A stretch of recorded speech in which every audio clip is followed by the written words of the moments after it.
Welcome to LOA Today.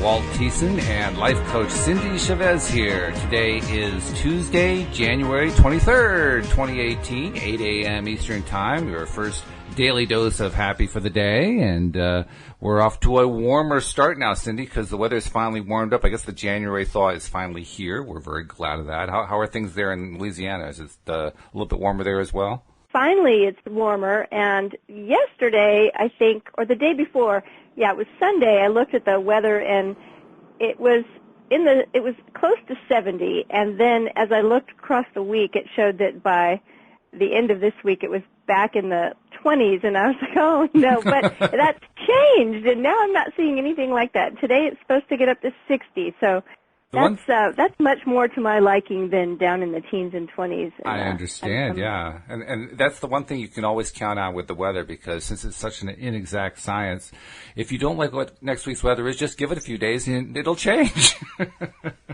Right? And we always say here, we really do have like 6 months of what most people would call summer. And that's to my liking, so that's a good thing. But when I talk to clients that I have, like that are in Canada, that tell me, one client told me it was 45 below, and I knew it was Celsius, so I thought, well, maybe that's not too bad. So I looked it up in the calculator, and it was actually 49 below Fahrenheit. Yeah, like, exactly. Okay, yeah, no, I just couldn't. I don't see myself being able to do that. So there's a reason why I'm not up there. Did you see the? But I'm happy to have it warmer. Yes, indeed. Did you see the thing on Facebook about? It was a photo of, I think it was a woman. I couldn't really tell for sure, but I think it was a woman in Russia, I believe in the Siberia area, and it was a picture of her outside in minus 88 degrees, and her eyelashes were frozen. Okay, now I actually, when you said, did you see the picture on Facebook, I thought to myself, well, there's a bazillion pictures. But yes, I saw the picture. I saw a headline. It did not read anything else about it. And my first thought was, and it's my question to you, is like, really? Seriously? Was that real? I don't know. If it wasn't real, it was a great makeup job. I'll say that. It was, yeah, true, because that was amazing. Oh, 88 below? And what I want to know is, how long was that person outside? Because that's crazy. You don't want to be outside in that kind of weather very long. Literally, you can freeze to death in 5 minutes when it gets that cold. So you definitely don't want to be out there. And yet that person went out long enough to freeze their eyelashes. It seems like I have had nothing close to an experience of being in weather that cold. I'm not even sure I've been in weather below zero. So, but it's almost painful to come into the warmth after being in that cold. Oh, it can So I can't even imagine the effect that would have on your body. It seems really dangerous, yeah. It is dangerous. I've been out in minus 40, which is plenty cold, let me tell you. Yeah, you feel that. And it doesn't matter how warm you are, you feel it. You dress warmly. Don't try to do it at home without having like multiple layers and a very, very warm coat and scarves and hats and maybe multiple hats and like 3 or 4 layers of pants and all that kind of thing, because it really is bitterly cold. But it is tolerable.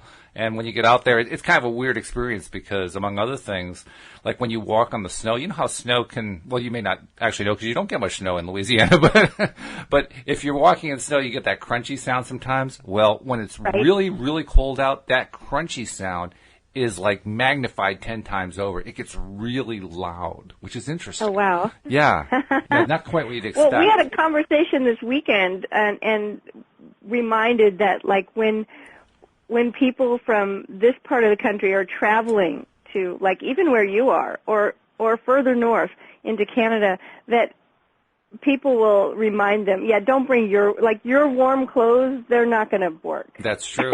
Yeah. That warm coat, you think, it's not going to work up here. Or at the very least, bring like 3 of them and wear them all. That's the trick. That's really the trick to surviving cold weather, is layering. The more layers you have, the better off. Yeah. Yeah. So thankful that it's warmer. Yay. Well, with that cold thought in mind, we should probably move on to something warm.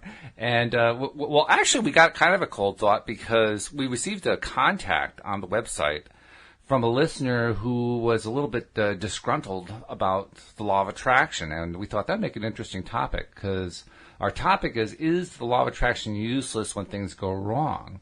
And the person's name was, I think it's B.I. I had to look it up. I believe it's a Korean name, B.I., B-I-I.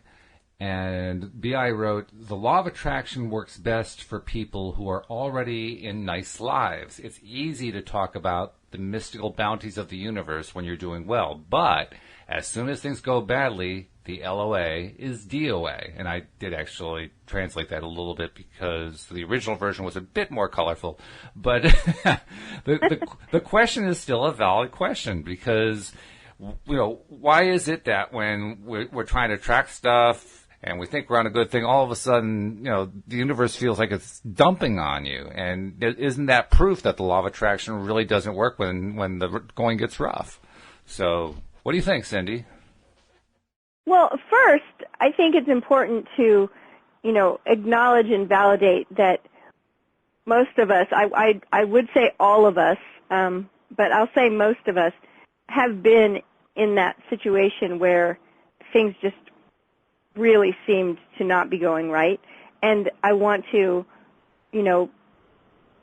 reach out and acknowledge and validate anybody that's there that, we do go through times in this life that don't feel good. And sometimes it seems like, look, if I had a nickel for all the times that I thought, or that someone called me for coaching services that said, this stuff doesn't work. And another story I hear all the time is, things were going along just great, and I was just manifesting things left and right, and it was great, and then it stopped working, and it's not working. It doesn't work. Right. So, sure, we have those experiences where it seems like this isn't working. And the thing we have to remember is that it's always working. And it's that you read it in the statement, the word, I'm trying to remember the word. Was it things go wrong or things go bad? As soon as things go badly, the LOA is DOA. Go badly. And so part of that is that we are, again, judging things as either good or bad. And I realize that we live in a world that we've done that since day one. We compare everything. We judge everything. But part of non-resistance and part of learning how to deliberately create things is to be able to let go of the judgment. And I read something yesterday, I'm trying to remember where, that's a thought that I definitely agree with, and we've talked about it before, Walt, and that's that I believe we came here to experience everything, the full spectrum of human experience. And that covers a lot of different emotions and feelings and experiences, not just ones that go into the, I think the questioner said, when you have a nice life. Mm-hmm. And so if we've come here to experience everything, and we can stop, or at least make an attempt to stop judging things that don't feel good as bad, and proof that it doesn't work, then that'll help a little to shift the perspective. I believe law of attraction is just always working, and it's what we want to get better at is deliberately creating, not to be conscious about what we're creating, which is what happens generally when we come into this knowledge of the way things work, and we start deciding, oh, okay, really, am I creating all of this? Well, if I can create these things. But I also think it's important that we talk about things that happen just because I don't ever say that it's someone's fault or put blame on someone for something going really wrong in their life. Precisely. Or feeling bad to them. Because we live in a world with all these experiences. Life has an ebb and flow to it, and sometimes things feel better than other times. Oh, yeah. Yeah, I think that's true. How do you feel about that question? Well, what comes up for you? Well, a few things. First, it's certainly easy to understand why it is that someone might come to the conclusion that this listener did. Because when most of us talk about the law of attraction, we're talking about trying to attract the good stuff. So, we're skipping over the bad stuff that happens.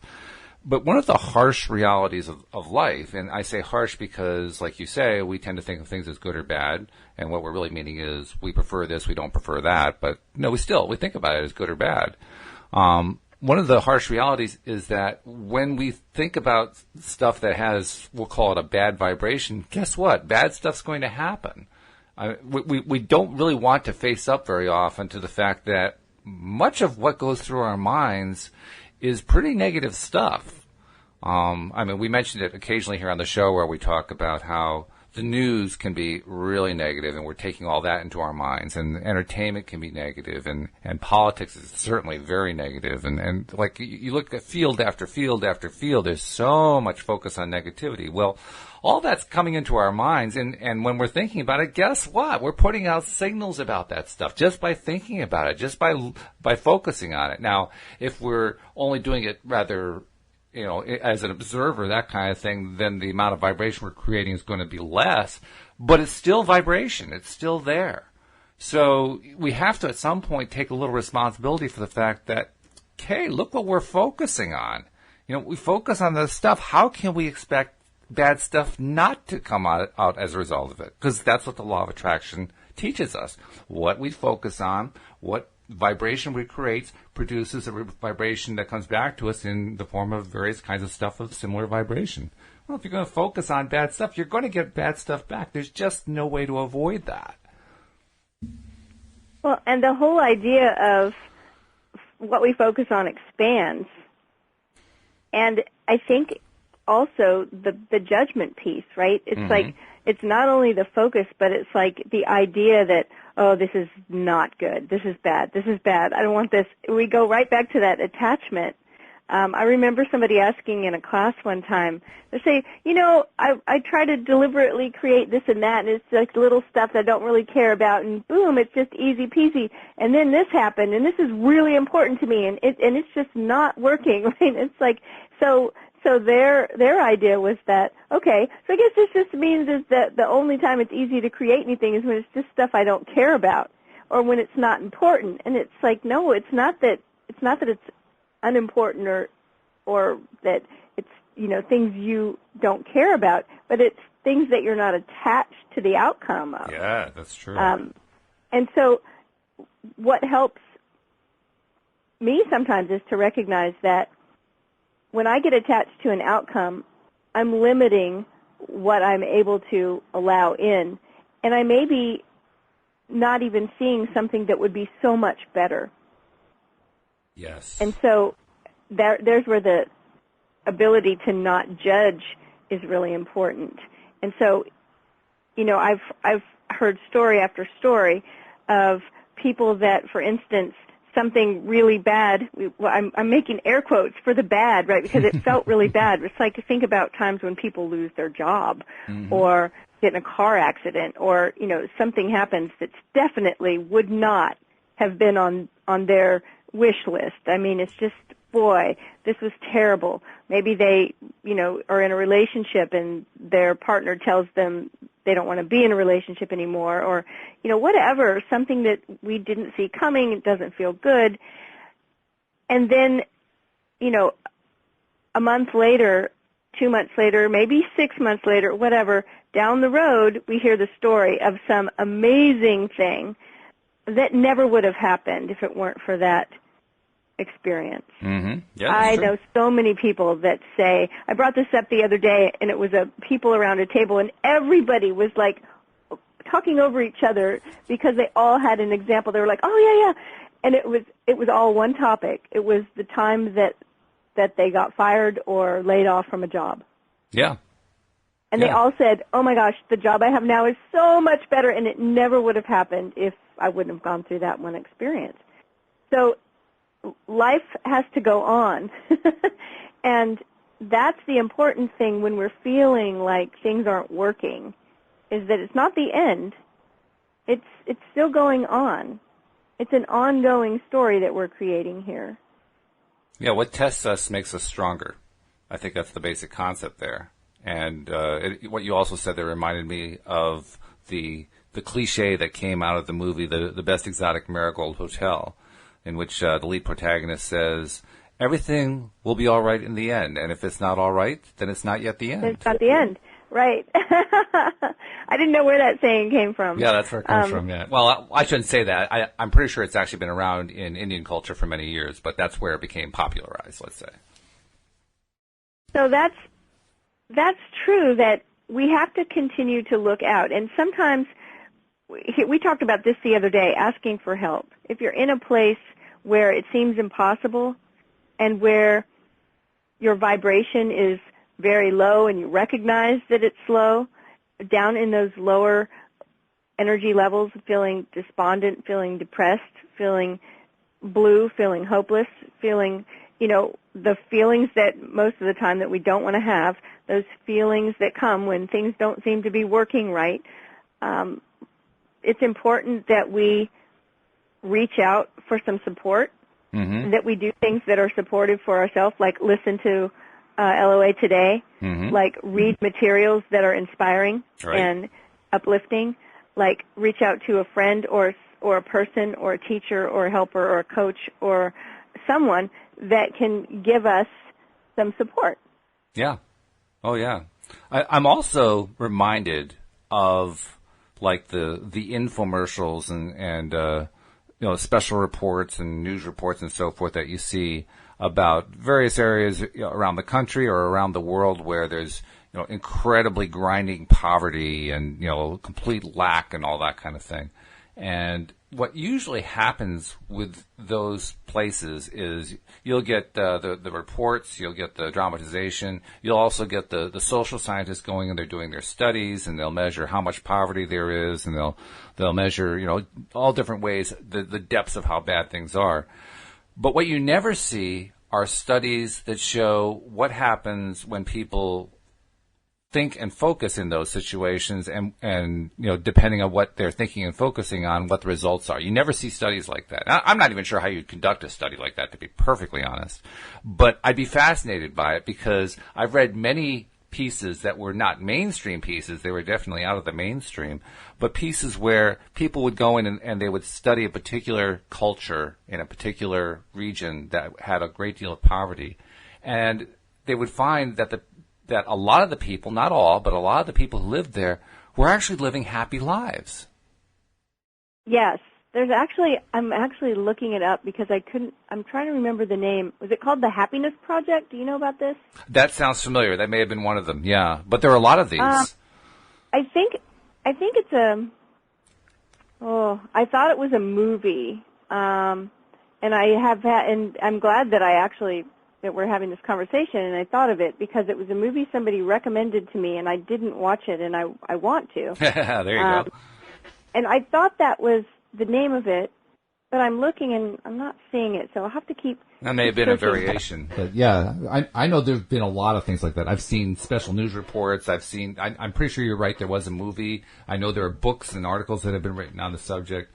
But the main thing is just the premise of it, which is just because somebody lives in what others would consider to be really bad situations doesn't mean that they feel badly. And I think it would be really interesting if we had somebody who actually did a longitudinal study that followed the lives of people who lived in a place like that and maybe took some measurements about, how positive or negative they were in their attitude and their outlook and what they tend to think about, and then see how their lives turned out. Because we've known from other longitudinal studies that when people, no matter what their situations, start out and continue to stay in a positive space, they inevitably end up with a better life than what they started with. And the thing is that we're going back to that making judgments again. Right. Right. And do we want to live in extreme poverty or famine or drought? No, of course not. No. And yet, you're absolutely right that studies show that that's not an indicator of the level of happiness. That's right. We all want to be healthy and taken care of and well sheltered, and of course. But when we look at someone that lives in a situation that's completely unfamiliar to us and just decide that they must not be happy, happiness doesn't depend on those things. It's really the same mistake. Thankfully. Oh, absolutely, thankfully. And it's really the same mistake as what people make when they see somebody who's wealthy and assume that they must be happy. Right, or they see someone who is in a relationship and think they must be happy, In a happy relationship. Or the other way. Yeah. They're in a bad relationship, so they see someone that's single and they think that must be so much better. Right. We just don't know. And happiness, we do know that happiness is found inside. Absolutely. It's not an external. It doesn't come from the externals. So, going back to that, as soon as when life is nice, it's easy to see the mystical abundance of the universe. But as soon as things start happening that feel bad, then LOA is DOA. No, it may just be that those are things that, like I said, I realize it's a radical perspective, but I believe that we came here to experience everything. And something that I've said to clients before who are going through something and feel stuck in a place where this same thing keeps happening, something they don't want, I've often said to them, I want to just put the idea out there that possibly part of you is really digging this. Part of you actually really does. I'm a masochist. And so it's understanding that not to be so quick to judge, like we talked about good luck, bad luck, right? Not to be so quick to judge. So, well, it's I want to remind you of the time and make sure that you talk about our subscription. Right, because one of the reasons we do this program, of course, is because we enjoy it and because our listeners enjoy it and because it's good to hear positive messages for a change instead of negative messages. I mean, we were talking a few minutes ago about how there's so much negativity in the media and in politics and news and so on and so forth. Well, you need something to kind of counteract that and actually give you some fuel to get through your day and find, you need to have those thoughts to pull upon so that you can redirect and focus on what you want to not only attract into your life, but also how you want to feel about what's in your life. Well, that's what a show like LOA Today is for. So we want you to do a couple things. First, we want you to subscribe if you have not yet already subscribed, and it's pretty easy to do that. You can do it through directly going to the website, loatoday.net, and just click on the subscribe button. That works particularly well if you have an iPhone. Also on an iPhone, you can go to the iTunes store and you can subscribe there as well just by doing a search on LOA Today and looking under podcasts. And you can also do it through the podcast software that's built into your iPhone. On an Android phone, such as a Samsung or a Motorola or Nokia or one of the other top brands of Android phones, you have to actually install some podcast software first. I don't think it comes by default with most of them. But you can do that easily enough through the Play Store. Just look for Podcast Manager. That's a nice free one that you can download. And then once you have that, then use the software that you downloaded to do a search, and you'll find LOA Today. So lots of ways to subscribe so you can keep up with all of the episodes that come through, because we're doing 11 episodes a week, so there's a lot to listen to. Also, we want to remind you, share the message with your friends. Let them know, because everybody needs to have that positive dose.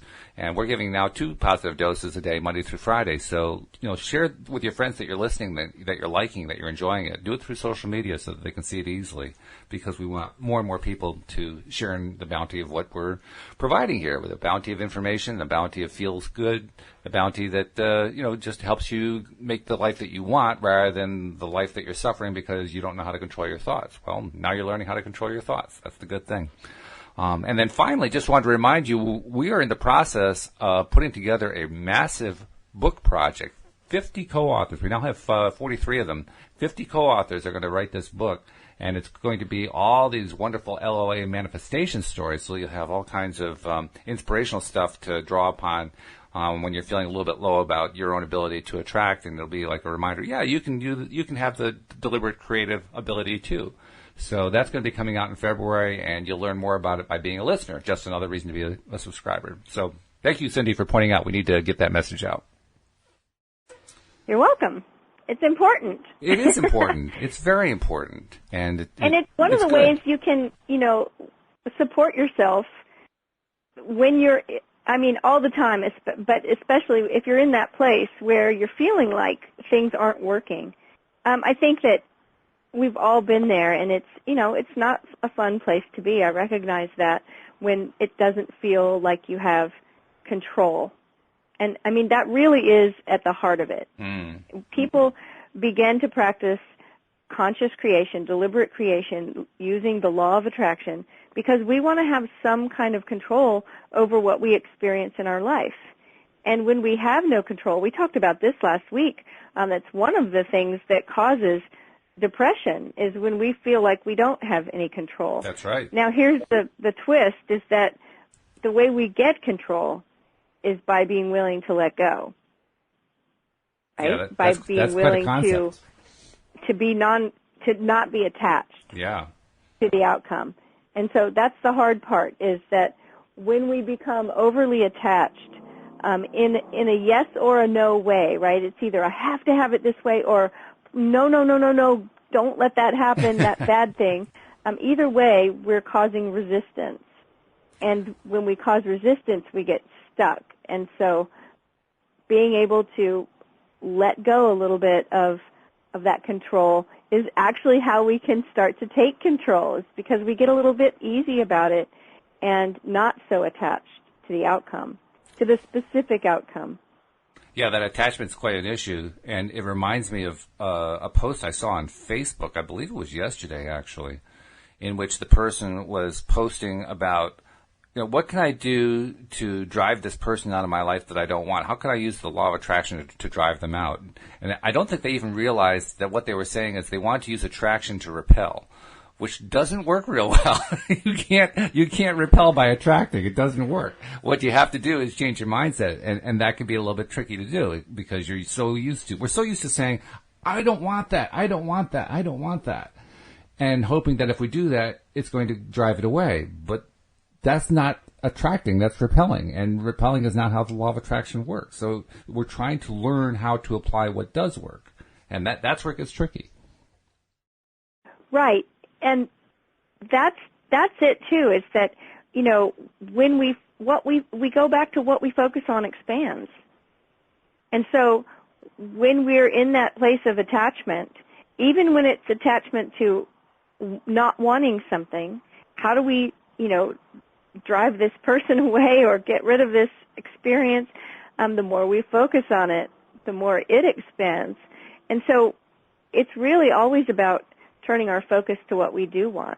Yes. And as far as people in our life, if we have people in our life that are, I don't know how to word it in a way that's very correct here, because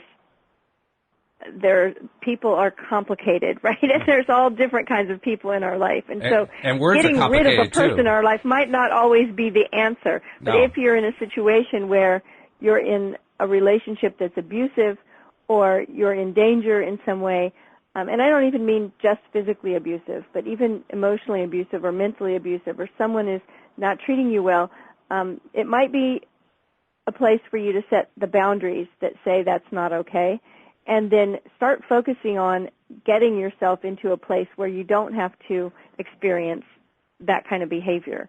So sometimes it's on us to take the responsibility to move in a different way, right? To put instead of driving a person away, for us to make the step to go in a different direction, to go away. And that could be looking for a different place of employment, or, wherever the situation is. Sometimes it's on us to take that step and that responsibility. And sometimes it's on us to create new relationships and bring in new people into our life to have relationships with. So that's a complicated situation there. It is. That I don't know the background to that question or that conversation, but Well, we don't know the background to the question that the person who posted on the website had, but I can tell you about a background that ties in very nicely to what you're saying, because I had the experience myself just a year ago, January. I had a friend who I'd been friends with for about 30 years, and we worked together on projects and so forth, and he's a good person in many, many ways. But there's one thing that he does that is really not very good at all, and I won't go into a whole lot of detail about it, but bottom line is that he has a tendency to kind of go off on somebody when he is experiencing frustration at his end. And again, I don't want to go into too much detail here because I'm not trying to tear down a person. I'm simply trying to make a point that the way it affected me was that over time, whenever you're exposed to somebody who has a sort of a toxic side to them, a side to them that just is not healthy for you, and you get exposed to it repeatedly, it tends to have a cumulative effect on your own psyche, which is what happened to me. So I had actually reached a point where I had to decide what to do, because if I continued to be associated with this person, it was going to really badly affect my psyche. It was going to badly affect my psychological makeup. I could feel it happening. I was in pain. I was suffering tremendously. The pain was getting so bad it was affecting my wife. It was affecting her outlook. I was dreading contact with this person. It was just very, very uncomfortable. I've never experienced that kind of psychic pain before, I have to say. It was worse than having broken up with a girlfriend. It was worse than anything I can ever imagine, worse than death of a parent. It was really painful. It was surprising how painful it was. It was so painful that literally I would have trouble sleeping. It was like having a migraine without the migraine. So it was pretty bad. And I had to find a way to end a 30-year relationship. And I really didn't want to blame him for anything, because I knew this was my reaction to it. But I also knew I couldn't continue to hang out with this person. So what do you do? And what I ended up doing was kind of what you said. I put some boundaries up. I said, look, I need to limit our contact. I need to limit it so that we're only contacting each other by email, and we're only talking business. We're not talking about anything personal. And that's what we've done since then. So my contact with him has become very limited. But more than that, I changed my thought process so that when I was thinking about what I'd be doing, what kinds of activities I'd be involved in, where I wanted to go with my business life, all that kind of thing, I stopped the activities of including him in my thought process and thought about including other people instead. And I thought not just about who the other people were, I also thought about happier situations where it felt better and where I was only dealing with situations that felt good and so forth. And the bottom line is that it all worked out really well. I mean, I still maintain some business contact with this person because we do have certain business interests. But for the most part, that's the limit of our contact. And the effect on my psyche has been fantastic. I mean, I completely healed to the point where I don't experience any of that pain anymore. And I know I'll never renew the friendship because I don't want to go back to that, but I was at least able to move away from it in a way that was peaceful and that I wasn't wanting him to feel like I was blaming him. I wanted to take ownership of what I was feeling, and in the process it was a relatively calm way to end the friendship, and it worked. I love that you recognized, this is so great, that there was value in certain areas of the relationship, and we're able to keep those. Like, we have a business partnership where we do these projects together, and this part works, right? But we're also willing to say this doesn't work. At the very basic level, that's what setting a boundary is. It's letting someone know what's okay and what's not okay. Exactly. Yeah. What works for you and what doesn't work for you. Yep. And so to be able to do that, that's fantastic. I think it's such a great example of taking responsibility. There's the energy levels that are similar to the Abraham Hicks emotional scale, but the very bottom energy level is level 1 energy. It's victim energy. Yes. And it's often the place where we feel despondent, we feel upset, we feel pain. Like you talked about feeling psychic pain. It's that place where we get very, very tangled up in an energy that's very, very heavy and dragging us down. Mm-hmm. And the next level is conflict. But it's a higher level, and the reason why is it's often that place that we start feeling angry about something or frustrated or like, I can't take this anymore. I can't do this anymore. And it's often the catalyst that moves us up into the next level, which is even higher, which is responsibility. And that's where we go, okay, what am I going to do about this? Like, this doesn't work for me. I'm going to create a boundary that says I can't do this anymore. Like, I can't hang out with this person because of this behavior that they create. It's not working for me. It's not healthy for me. And we put those boundaries in place. And at that point, we've stepped up into the place where we've taken responsibility for our own experience. And going back to the whole premise today, the topic of LOA, not working when things are bad, if we take a look at where that energy level is, it's not going to be in the realm of taking responsibility. Mm. But we can shift it there and say, okay, right now in my life, LOA, this law of attraction stuff, it doesn't seem to be attracting me anything that I want, and this feels really bad. Okay, how am I going to respond? How do I want to respond? How do I want to change things?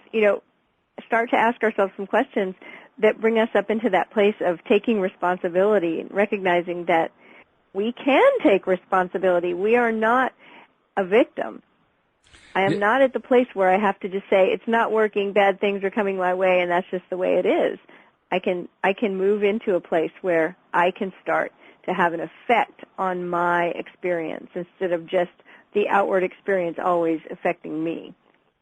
Yes, exactly. In fact, I think one of the reasons I was able to make this transition from friendship to distant business relationship with this person was that I recognized something many years ago, and that is in almost every case, victimhood is really just another word for volunteerhood.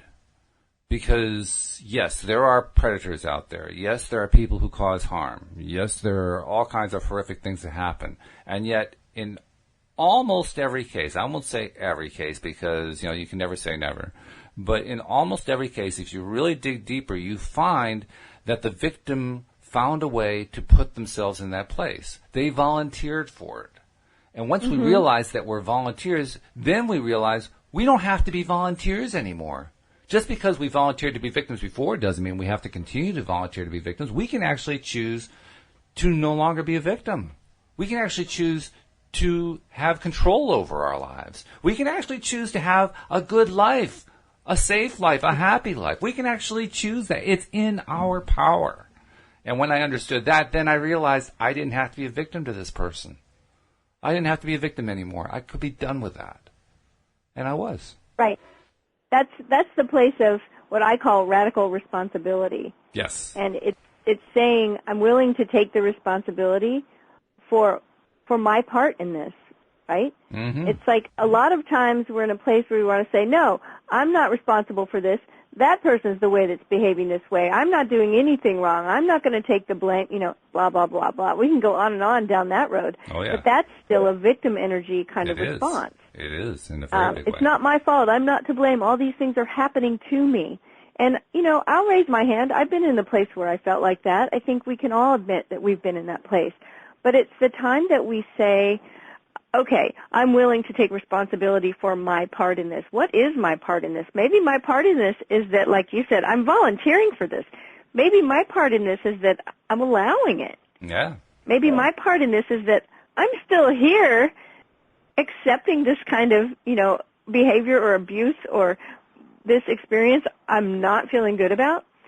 Maybe I can walk away. Maybe I can draw a boundary. Maybe I can speak up and say, you know what, this does not work for me. I don't like the way this feels. I don't like this situation, and I think it needs to be different, and I'm going to change it.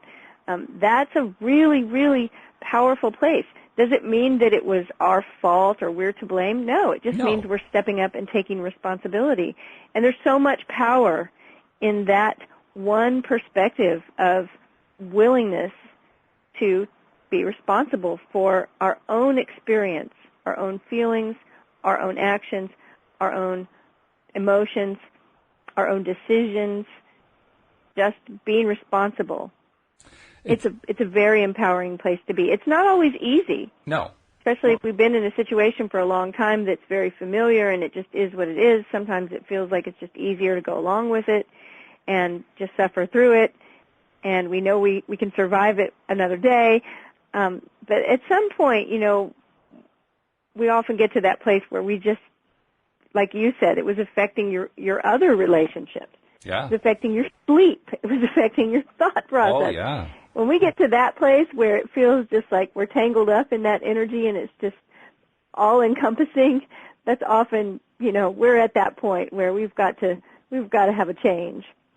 Yeah, and I love the way you're juxtaposing responsibility with blame. I want to make it a more direct juxtaposition because there is a perception, particularly in a society where there is a judicial system, where accepting responsibility equals accepting blame. And I want to make it really clear in the rest of reality, maybe not in the judicial system, but in the rest of reality, responsibility and blame do not belong in the same sentence. They are not related at all. Responsibility, literally the word responsibility comes from the word response. What is response? To respond to something. That is right, what it's your responsibility ability is. to respond. It's your the responsibility, right? Yeah, that's correct. exactly what it is. It's the ability to respond. Blame is all about pointing fingers and saying, you did it. It's all your fault. You're the cause of this. You are the evil person who is doing all this. It has nothing to do with responsibility. Nothing to do with it at all. So I want to ask people, please put it out of your heads, the idea that responsibility and blame are in any way related. They are not related at all. They are two entirely different concepts. I think that from the time people are young, there's often that sense of who's at fault or who's to blame because it's who's going to get punished for this when something happens, right? It's it's not my fault. Right away, as little children, you'll see, you know, it's like, wait, who started this or who did this? Who's to blame? Who's at fault? And so there's this ongoing idea through life. It's like, well, wasn't my fault. And that's not what, you're right, that's not what we're talking about at all. We're not talking about who's at fault or who's to blame. We're talking about being willing that no matter of that, that we're willing to take the responsibility. It's not about blame at all. It's a place of power to take responsibility. And we can't be responsible for someone else's behavior or someone else's actions or words or thoughts, but we can always be responsible for our own feelings and emotions and thoughts and behavior. I remember I was teaching a class with a bunch of kids in it one day, and that we were playing a game, and I can't remember exactly what happened, but one of the kids, and these kids were like second grade, and one of the kids said that one of the little girls playing had done something to him, had taken his marker from the game or something. She did this, and, you know, he was blaming her for something. And I was trying to smooth it out between them. And I said, okay, now let's do this way. And he said something, and I said, no, we're not going to say things like that. We're not going to talk that way. And he said, well, she makes me mad. And I said, oh, no. I said, she doesn't make you mad. I said, she doesn't have any control over your being mad or being happy or being sad. You made yourself mad. And she can't make you feel something. They're your feelings, right? And the whole room got completely silent. All these second graders was looking at me like, wow. They had never heard it that way before. It was so funny. I said, no, she doesn't have the power to make you be mad. You decided to be mad on your own. And it was really funny. I actually think they got it, you know. Yeah. I think they got it. It got very quiet. They all were looking at me like they had never thought of it that way before. Sure. But we can take that out of our language. That's another kind of low level of energy that shows up in people's language all the time. And sometimes it just becomes habit. So instead of saying, and I have my clients do this to practice, is that instead of saying something makes us, you know, we see something on the news, instead of saying, oh, that makes me angry, just say, I feel angry when I see that. Or that makes me sad. Oh, when you do that, you make me sad. No, when this happens, I feel sad. Yes. It's the same emotion. We're not discounting that. It's to own it. Right. And so what are we doing there? Instead of me blaming you, Walt, you make me frustrated. No, I feel frustrated when the technology doesn't work, right? It's me. I'm feeling a certain way. It's not on you. I'm not blaming at that point. I'm taking responsibility. That's right. And at the same time, I'm feeling what I'm feeling. It's okay to feel it. I think we should That's a place of power. Oh, it is a place of power. I agree. And I think we should also take a moment to acknowledge that there are people who are ingenuous in taking responsibility. And by that I mean, probably the most obvious examples are like politicians. Something goes wrong and the politician says, I take full responsibility. And then nothing actually changes. The rhetoric doesn't change, the actions don't change, the legislation doesn't change, the regulation doesn't change, but they said they took responsibility, so everything's okay. Well, no, it's not okay. That's not okay. Because it's not really taking responsibility. It's got to be more than words. Yeah, it's got to be more than just I say it. You have to actually think it. You have to make the change. You have to make the change in your thought process. Otherwise, you're just, uttering a lie, really. Well, you were talking a moment ago, and I thought it was really powerful, about the situation that you had with this person in your life and how, their behavior really started wearing on you. Yeah. And it wasn't working for you. Nope. And how it was affecting your thought life as well, and how you not only drew a boundary and you not only made those changes in the physical, happening, but that you made changes in your thought life. And when you caught yourself thinking a certain thing, you replaced it with a thought about a better thing or a different person or whatever. And I think that is so important for it's important for our health, actually. And it's a part of the process that takes work and consistency and practice. And it reminds me of the way a meditative practice works. When we sit quietly and meditate and our mind starts to wander, in some teachings we hear that called monkey mind, right? So our mind goes off and starts thinking about other things. And the practice of meditation is just to bring it back. And when it wanders again and thinks about it, we bring it back. And we just keep bringing it back to focus on whatever we're focusing on in our meditation. It's the same way with law of attraction. It's a practice of directing our thought towards something that feels better. It really whenever stuck me. It wanders off into those fears and worries and things that don't feel good. It really struck me when I was first trying to learn how to apply LOA, just how much my mind wanders into areas that I do not want it to wander into. And I'll start focusing on what I want. This was more my early experience than now. But I would start focusing on stuff that I want, and I'd focus on it for like 5 whole seconds. And then I'd say, okay, good. And then immediately my mind was going off to something I did not want it to be on. And it was unnerving. Like, I could, do it 4, 5, 6 times. And each time it would go right back to something else I didn't want. And this time it would be something different that I didn't want. And I'm thinking, wow, is my mind really that undisciplined? I mean, I literally have no control over the fact that it's just going to go off on this wild tangent that I can't control and that's going to make me feel miserable. That's the way I felt at first. It's one of those things where you just have to keep at it. You have to keep at it and keep at it, keep at it, and don't worry about the fact that it's going off in different directions. I mean, if you're meditating and your mind is going off into crazy places, well, then you just go back and focus on your breathing again and just bring it back. You bring it back. You bring it back. And over time, you do learn how to maintain more control. You do learn how to maintain your focus better. And you do learn how to avoid allowing your mind to go off in that direction that you know you don't want to go there. Well, you learn how not to go there. But it takes time. You have to give yourself the time to learn it. And those spaces, when you're practicing that, for instance, in meditation, suddenly one day, after the practice, you recognize, oh, wow, you're going for a longer and longer time without your mind wandering. And it's the same exact way with law of attraction. Sometimes those thoughts of things we don't want to think can be, like you said, they're relentless. They keep coming. But when we keep on, it's almost like I always think of it as that our mind finally says, okay. I give in. It's like it gives up. All right. But that's the practice part of it. When we talked about this one time, how much easier it is sometimes for people to tell you what they don't want. Yeah. Right? Oh, yeah. If you say, what do you want? Where do you want to go for lunch? And the person says, well, I don't want pizza. Yeah, right.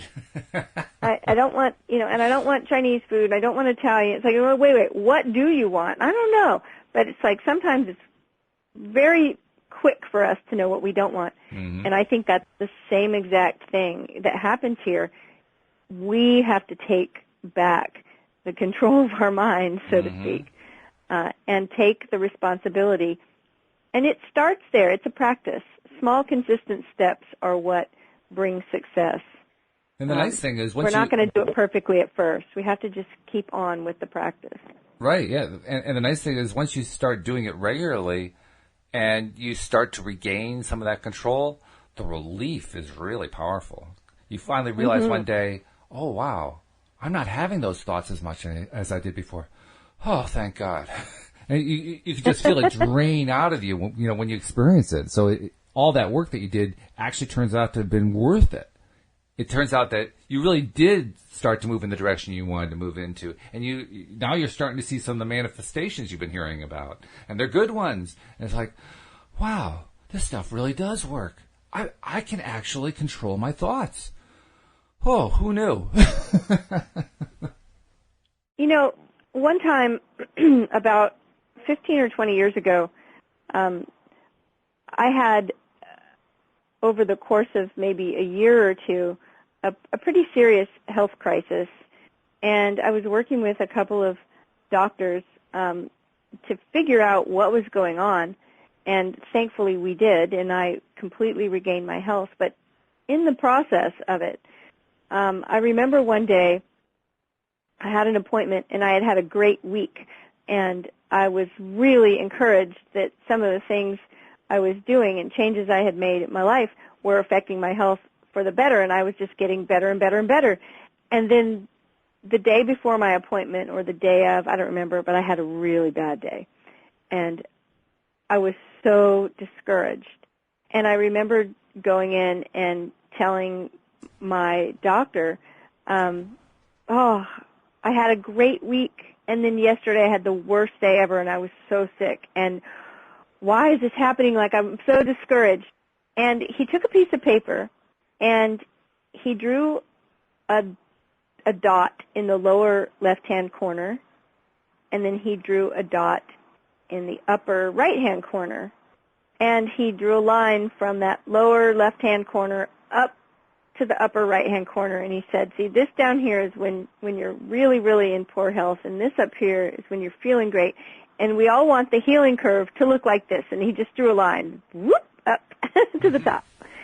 And then he said, but in reality, it looks like this. And he made a line that looked like a heartbeat line or a stock market line, jagged. It was going up. Over time, it was going up, but it was really going up and down and up and down and up and down and up and down. But over time, it did get there. And that did more for me, seeing that picture. And it's like that with law of attraction. You're going to have times where you are just rocking this thing, and you are just bringing in all this stuff that you want that's so good, and you're feeling so good, and good things are happening, and then you're going to have that experience where you feel stuck, or where it doesn't feel like it's working, where something that you did not want to experience has suddenly happened, and it's okay. You're still moving towards that thing that you want.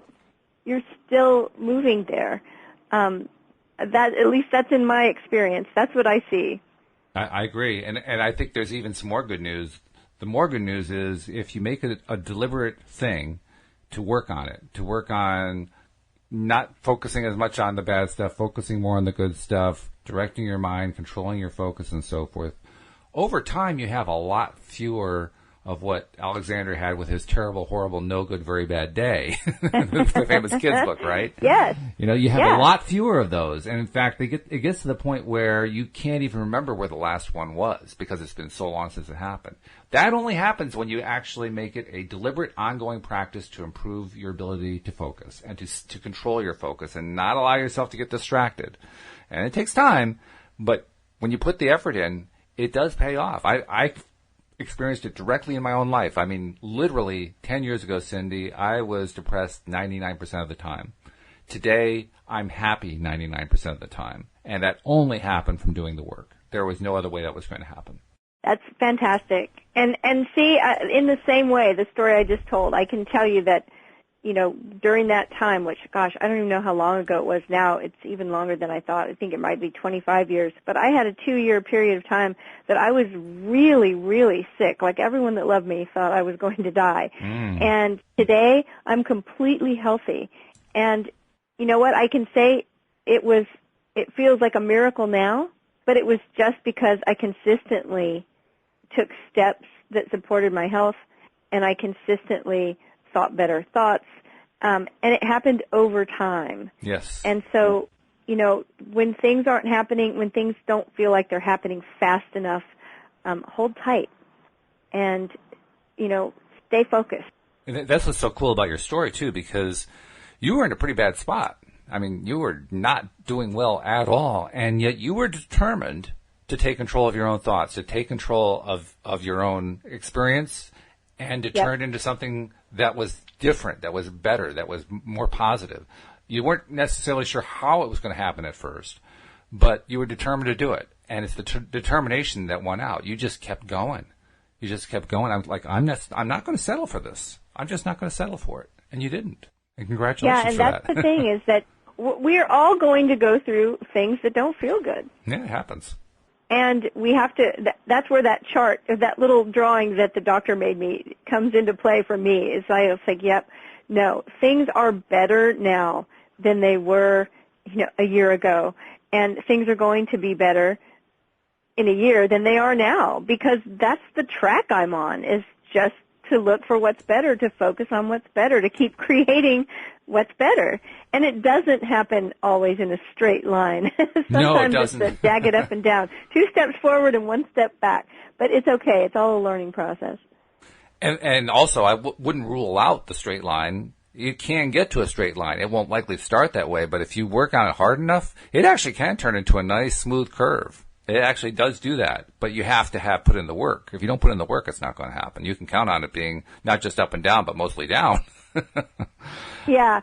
Well, it does turn into a nice smooth curve, and even then, occasionally, we have setbacks. And that's the thing that I think I want to make sure to mention, just to encourage people that are in the middle of a setback, that your setback can actually be something that propels you forward. That same energy that's drawing you back will be the energy that propels you forward at a great speed once you let go. And so, don't be disheartened when you go through things that feel hard.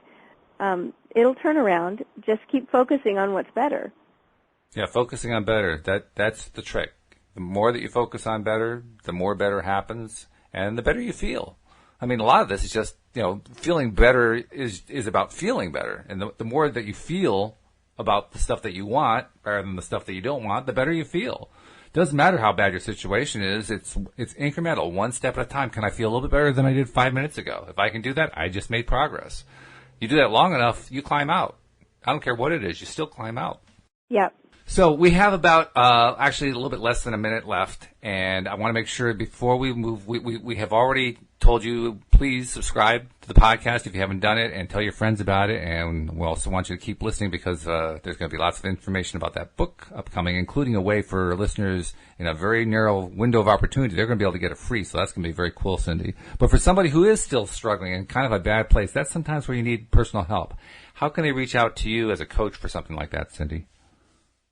You can find me online at cindychavez.com. It's CINDIECHAVEZ.com, or find me on Facebook or Twitter, Cindy Chavez. Come find me. Say hello. Very good. All right. Well, this has been great. Let's do it again tomorrow. Let's do it tomorrow. All right. We'll Have see a great you. afternoon. Thank you very much, and you do the same, and we'll see you all tomorrow here on LOA Today. Goodbye, everybody. Bye, everyone.